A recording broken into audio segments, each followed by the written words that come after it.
5 years ago, I was severely depressed. I was having trouble with my career and I felt like a total failure. And to help me get myself out of this depression, I began working on a collection of art, a compilation of my life stories regarding failure. And that's what I'll be sharing with you this evening. All the moments on my lifelong journey for love, and the lessons that I learned on how to conquer my fear and seize the day. On February 13th, 1988, I wrote 30 Happy Valentine's Day cards for all of my classmates so that I could deposit them in their pouches the next day at school. However, I left one extra large card for Yale. I also kept a heart-shaped lollipop for her. And in the card I wrote, "Dear Yale, you are the most beautiful girl in the world. Love, Evan Fitzsimon." Now, Evan Fitzsimon was the most popular kid in our 4th grade class. I was too nervous to let Yale know that I was her true secret admirer. In fact, I even wrote this entire message with my left hand because I heard that would help disguise the handwriting. The next day in class, I went around with my bag of cards and I dropped them off for every classmate. And I waited for Yale to be on the opposite side of the classroom to drop off her extra large card with a lollipop inside. I made my way back to my desk and I looked through my own meager stack of cards. And then I saw, out of the corner of my eye, Yale was making her way around the classroom, stopping at the desk of every boy, asking them something.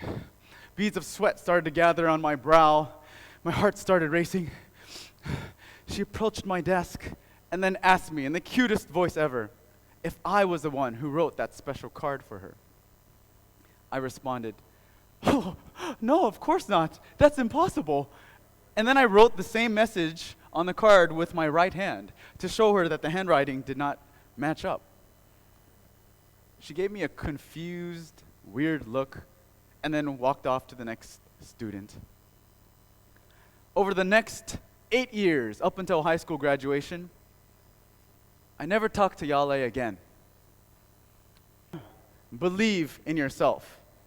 It took me several years to learn this lesson.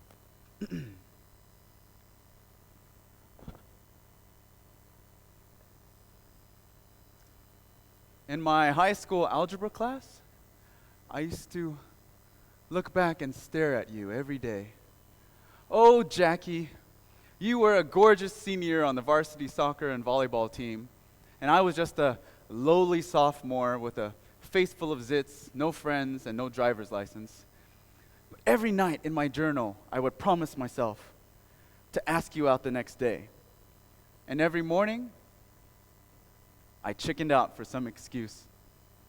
However, one afternoon, in the middle of class, I got up and I made my way back.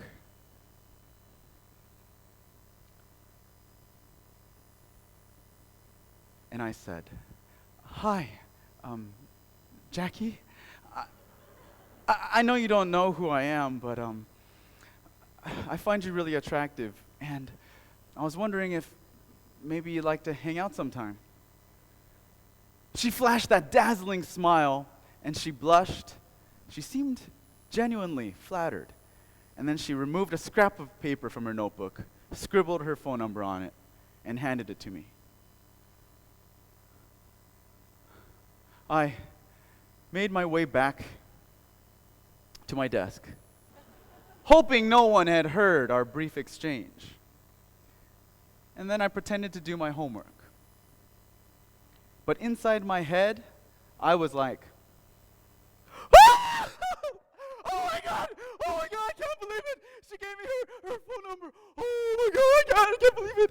Oh, I would stare at that paper for months before I could finally enter all 7 digits. I didn't call her until about 8 weeks later because I kept giving up on that sixth or seventh digit. I finally wrote a script that resembled a choose-your-own-adventure book with a different response for every potential answer she could give me. I finally called her during the summer, and she picked up. There was a loud ruckus in the background and laughter, and I heard her say to me that she couldn't talk right now. It was the World Cup, and her family was watching the match, so she asked me if I could call her back another day. I said, yeah, of course, no problem. And then I hung up. I never called her back again. I was courageous for one afternoon, but then I gave up and surrendered at the first sign of potential failure. Don't give up. Now, my friends and I in college, we used to throw the best house parties. We would fit 200 people in a crowded 3-bedroom townhouse with a dance floor and a DJ. And for our biggest party of the year, I invited Judy to come and celebrate with us. And the whole evening, instead of joining my friends on the dance floor, I spent it in the kitchen, mixing drinks for all of our guests. My friends came over and said, "Brian, what are you doing? Let them take care of themselves. Come and have fun with us." And I responded, No, I want to be a good host and take care of our guests. You guys go have fun." But really, I was just keeping my eye out the window, waiting to see when Judy would come in. When she finally entered through the back door around midnight, I saw her go in to the party, and I excused myself. "All right, guys, I'll be right back." I made my way through the crowded dance floor, through the sweaty, massive bodies, and I finally was there. I was dancing next to Judy. I was so close, I couldn't believe it. She was smiling, we were moving to the music, and then I committed an act so disrespectful that I dare not repeat it to you today. Judy slapped me. I'm sorry." And at that exact moment, a friend of mine yelled from outside, "The police are here! The police are here!" And I panicked and ran out the door. I talked to the authorities, and they told us we needed to kick everyone out. So as all of our guests exited from the party, I waited for Judy. And when she emerged, I went up to her and said, "I'm so sorry, Judy. I did not mean to disrespect you." And she replied, "Yeah, whatever." And the rest of the evening, I spent sitting on the ice chest, nursing a beer, wishing I could turn back time. I didn't give up. I continued to ask for her forgiveness, and she actually forgave me. We became really close friends. And one night, a few years later, we were talking on the phone in the evening, and she said something like, "Oh, Brian, it would be so great if you could come up here and just hang out." Right after I hung up the phone, I thought, this is it. This is my opportunity. I got in the car, and I began driving 4.5 hours through the desert, attaining speeds up to 120 miles per hour. I arrived in front of her home at midnight. I rang the doorbell. Ding dong. She opened the door. Surprise! She ran upstairs, changed out of her pajamas, and then we went out dancing until the wee hours of the night. The next day, we went up on a hike in the nearby mountains and had an impromptu picnic and discussed life. By the end of the weekend, I was more in love with Judy than at any other time before. But I realized that we would always be friends, and never anything more. On the drive back home, I was bleary-eyed and disappointed. but not quite heartbroken. I could finally move on.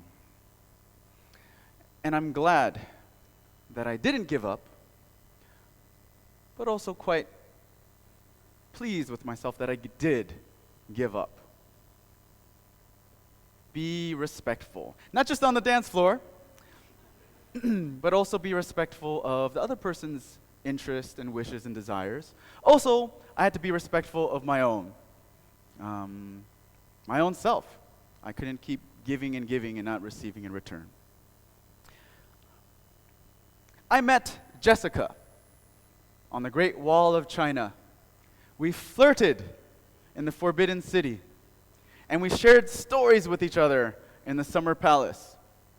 And then we stayed up all night talking on a red bridge in a green, lush garden beneath the stars. She left the next day, and we stayed in contact by email. And every week, we sent each other messages, each email getting progressively longer and more intimate. By the time I came back home 5 weeks later from my trip throughout China, I dropped off my bags, hugged my parents, and drove straight to her apartment.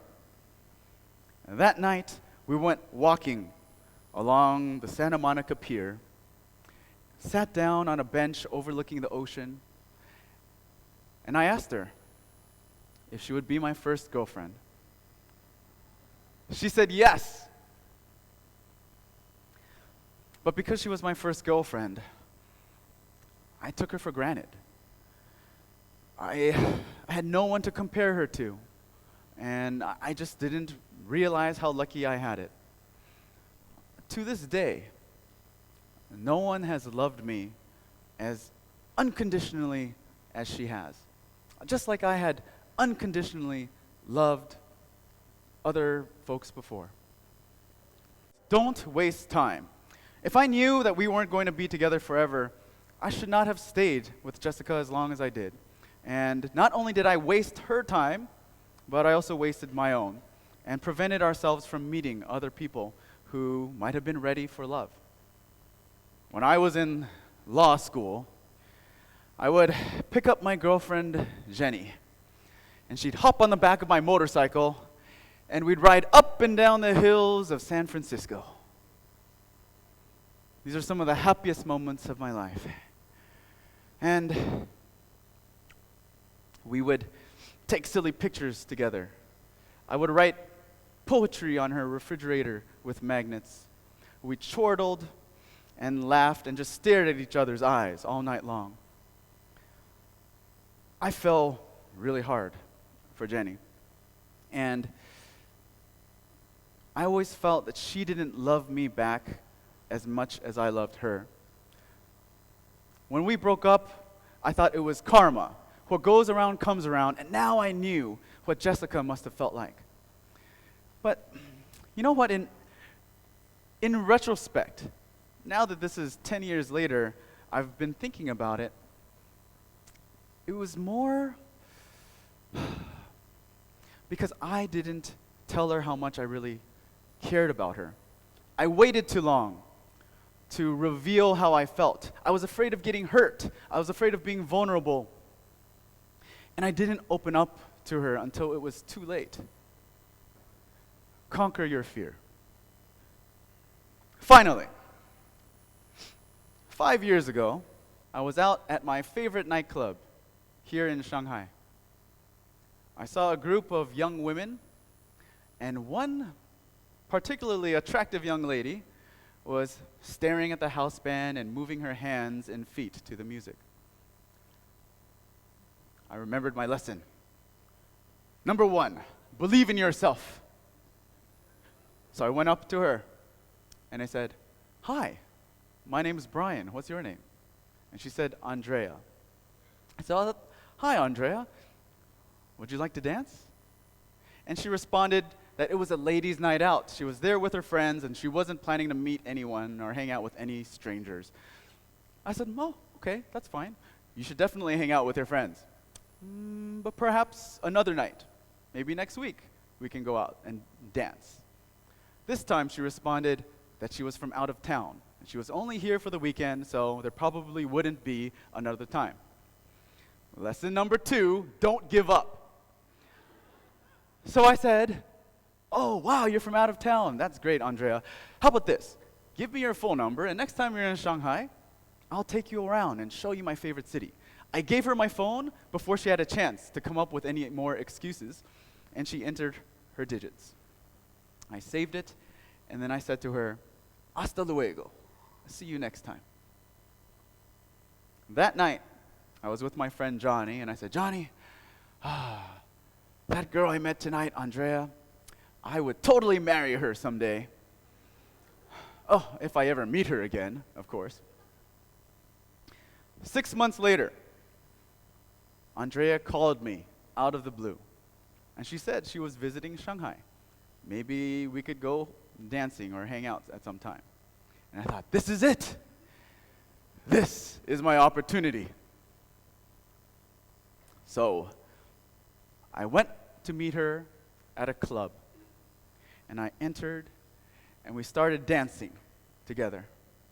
And at one point I looked around the club, and I saw 500, 600 people. And I realized they were all men, and they were all half naked. I thought, this is an interesting place. All right, this is fun. I like to dance. I started to get closer to her and approach her.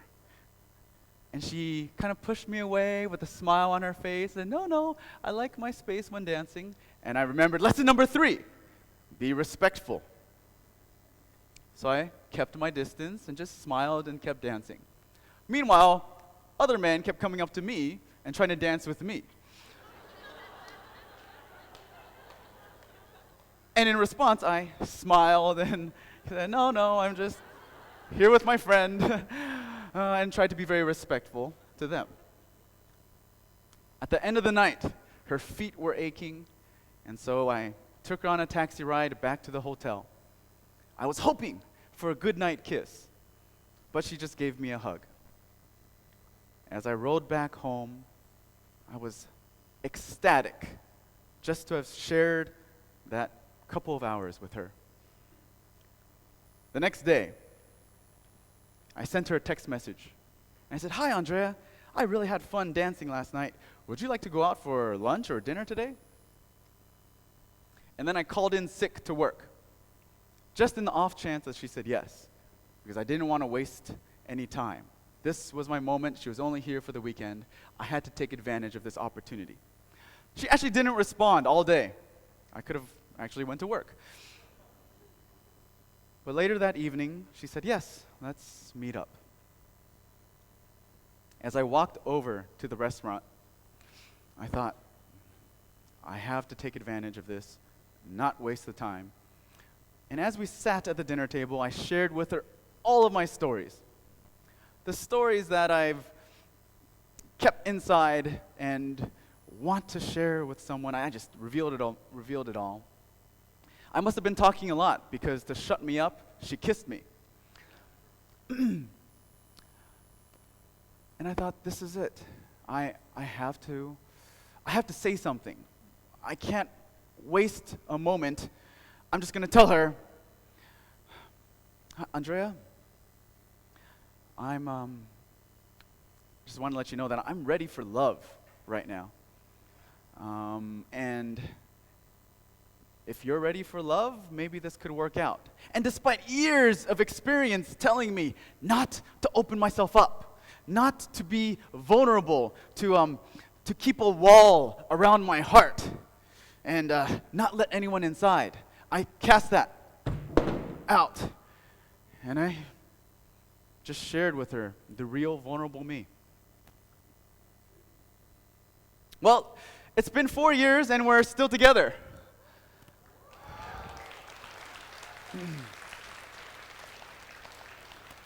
And my final lesson, number 5, was to conquer your fear, to not let it keep you from what you want, to be open and real from the very start. So I just want to ask for a couple moments from you, really quickly. Hey, Bobby, Come on upstairs. Watch. Step up. This is Andrea. Andrea, I just want to tell you that you are the most loving, empathetic, caring, and authentic woman I've ever met. And I really do feel like you unconditionally love me through the goods and the bads and all that time.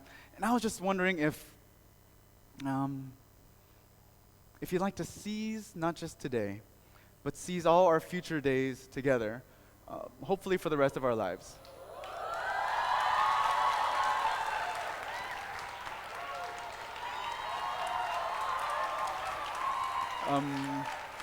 Will you marry me, Andrea? Mi reina?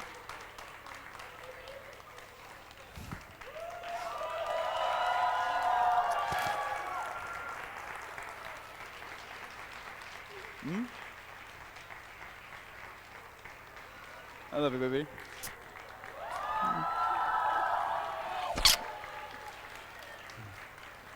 Thank you.